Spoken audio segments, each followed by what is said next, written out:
Celsius is a fast-growing company in the functional energy drink category, a supplement designed to accelerate metabolism and burn body fat while providing energy. We're talking about green tea. We're talking about ginger straight from the root, calcium, chromium, B and C vitamins. Mix in a little Splenda, minimize, although not eliminate, the artificial additives. Non-GMO, kosher, vegan, soy and gluten-free. The only thing left is add a little disclaimer that the beverage only works with exercise, asterisk. And you've got yourself a business that just broke $1.3 billion in revenue in the latest year. Looking back 2 years, they doubled revenue from 2021 to 2022, growth rate of triple digits, and now in the latest annual report, they have done it again.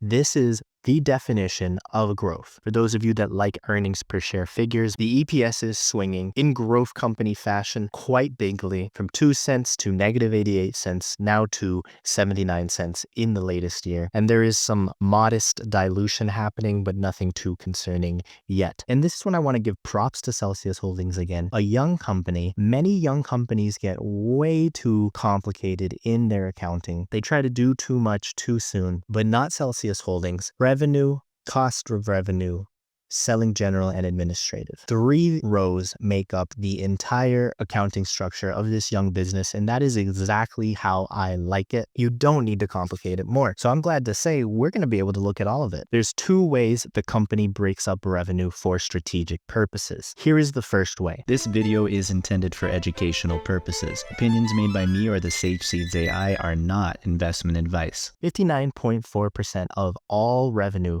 came from their partner PepsiCo. You might have heard of it, a giant food and beverage company. Well, they have some partnership agreement with Celsius Holdings, which maybe we look into, but not yet. Then 12% of Celsius beverage sales are coming from Costco, 7.6% from Amazon, and 21% from all others. Then we have this table, sales broken up by geography. 90+% of sales are in North America. Within North America, I can tell you almost all of that is the US, but a trickle in Asia Pacific, and a second trickle, but an almost 10 times larger trickle in Europe. Revenue from Sweden represented the largest non-US portion of revenue, accounting for almost $29.3 million from Sweden in the latest year. And now let's get into that agreement with Pepsi. Well, as an investor or potential investor in Celsius, we should be aware that the agreement is actually multiple agreements. Pepsi has the right to sell and distribute both existing and future beverage products. This distribution agreement can be canceled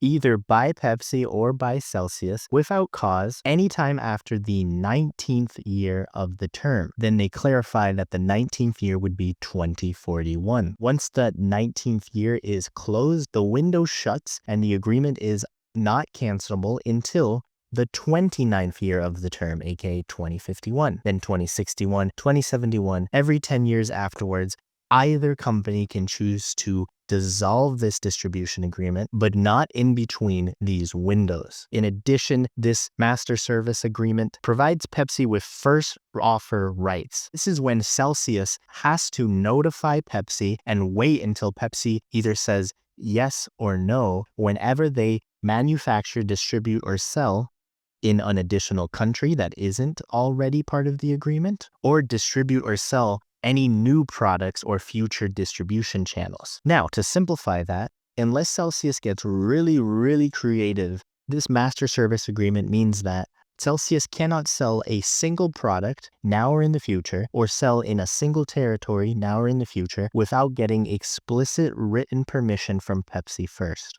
It's very common for Pepsi to structure its agreements like this. It essentially guarantees that Celsius is fully dependent on Pepsi for distribution until 2041, which gives Pepsi many, many years to properly invest in the marketing and distribution channels of Celsius. Returning to this income statement, you might notice that after gross profit, there is SG&A, but there is no marketing expense. Or if there is any marketing expense, it's so minimal that it doesn't get its own account. Well, this is directly because of the agreement with Pepsi. Pepsi, much more experienced at marketing, you might say, is taking care of that for Celsius. Celsius just has to focus on the development of new products. We've also already looked at this table, breaking down revenue according to the different distribution channels. Well, based off of what we just learned, everything below the Pepsi row, Costco, Amazon, and all others, collectively making up a little bit more than 40% of all revenue in the latest year. Well, all of this only exists as long as Pepsi continues to approve. If at any point Pepsi feels like they don't want Celsius to directly sell to Costco, they don't want Celsius to directly sell to Amazon or anyone else, Pepsi can do so. However, typically, this is not in line with how Pepsi tends to operate. This is not a guarantee, I don't have a crystal ball, I don't know. But Pepsi does lots of these master service agreements, and typically they're not mean. They don't mind their younger companies that they work with getting to also distribute to other people. Frankly, it keeps younger companies out of trouble when they have more paperwork to go through, and it gives young companies the sort of distribution experience that can only improve the business and make it a more worthwhile company for Pepsi to keep in its stable. But make no doubt, Celsius Holdings is just shy of being a Pepsi subsidiary. Well, who actually owns the equity then? Let's just verify this real quick. Looking through this, I've actually found that the best illustration of what is happening here in terms of just the ownership of Celsius Holdings is actually a section called dividends. In dividends, the first section is called Pepsi.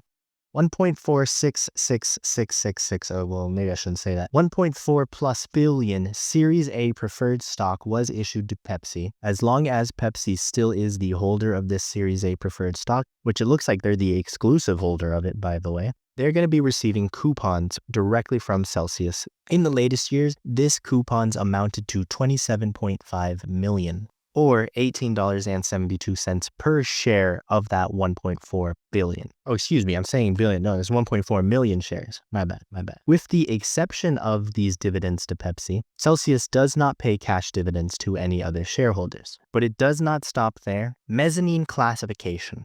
Those of you that watch The Big Short, great movie by the way, might recognize the word mezzanine. It's the sort of financial instrument structure that led to collateralized debt obligations, which, according to The Big Short movie at least, was the catalyst for the 2008 financial crisis, right? Remember that? Yeah. Well, appearing here again, I'm not going to read the whole thing really, but if you do, it's very much based on mezzanine accounting rules, specifically the accounting series release 268, which does require preferred securities to be classified outside of permanent equity if they are redeemable. Well, I'm going to skip the whole boring part, really, frankly, although if you're into that, have fun looking into it. But I'm going to take us down to the part in which the mezzanine equity that Celsius Holdings has set up comes with a board nomination right attached. Pepsi has the right to designate one nominee to Celsius Holdings boards. That could be a whole lesson in corporate governance and equity accounting if we wanted to. Well, let's not get into that. The so what of what I'm talking about here is that right now, Celsius Holdings has a Pepsi representative on its company board at all times. Now, there are 9 total board members of the board of directors for Celsius Holdings. One of those 9 will always be there specifically and formally to represent the interests of Pepsi. That sounds cool. That sounds like a cute little tidbit. Well, no, it's something that you should definitely remember. Not a huge deal, not scary. But it does mean that the investor relations department did have to include this very specific risk factor. The risk factor states our board has the authority, without stockholder approval, aka you and I investing, it has the authority to issue preferred stock with terms that may not be beneficial to common stockholders, as well as changing up the voting power and the perpetual control of the company, period. They then say we have outstanding shares of preferred stock with rights and preferences superior to those of our common stock. That's once again referencing the mezzanine equity structure that is Celsius Holdings.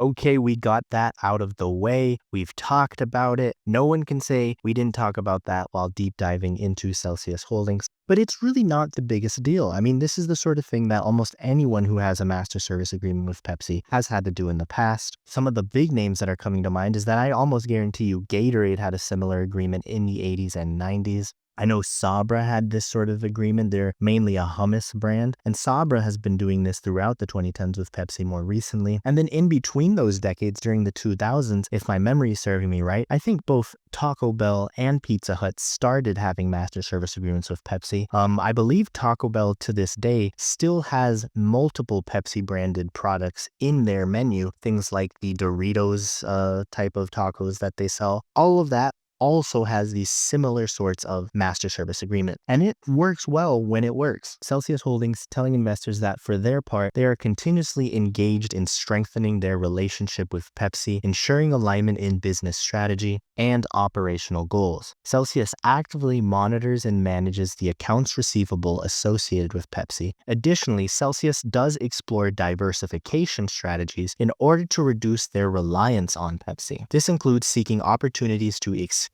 distribution channels, although take it with a grain of salt. Remember, we saw that explicitly they need Pepsi's permission to do any of that, as well as create a more balanced and resilient sales portfolio. Well, getting back to the operations, the drinks manufacturing, gross profit margins increased in the latest year to 48%. That is a noticeable increase compared to the previous year's 41.4%. And it's a sustainable increase. Why? Because the reason for this increase are scales of economy, really. Improvements in the efficiencies in raw material sourcing and product waste reduction. Both of these are the sorts of manufacturing costs that once they get lower, stay lower as long as sales stay at the same scale. So the only thing left, really, is to take a look at the cash flow. Here I have to tell you that the net cash provided by operating activities is substantially lower than the reported net income. However, it has been positive for 1 year longer than the net income has been positive. The difference here, let me tell you, is something called accrued promotional allowance, as well as the timing of when Celsius Holdings was building up its inventories. Last year, they basically didn't build up their inventories at all, whereas in the latest year, they have been investing more than $63 million into increasing inventory. Combination of these two things is why net cash is lower than net income, and most likely is going to continue to be lower than net income. That is not the worst either, but it does mean that this company will be paying higher taxes than what the cash flow justifies, at least temporarily. What I mean is that even though owners only get $141 million, I say only get, that's great, that's fantastic. Well, in the same year that you're receiving $141 million in real cash, you will be paying taxes on $291 million. That's slightly inefficient and likely to continue because of the nature of the discrepancy between income and cash flow.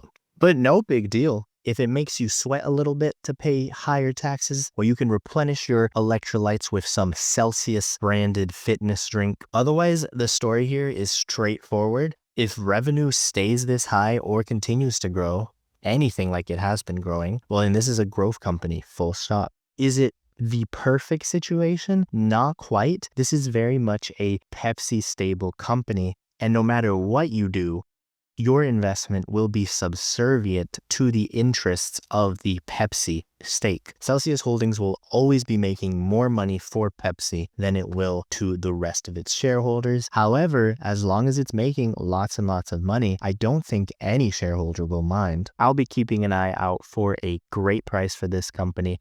And who knows, maybe I can add some refreshing growth stock to my portfolio if the price ever starts to make sense for me. It's been really fun to work with the Sage Seeds artificial intelligence output to make this video. Please like and subscribe.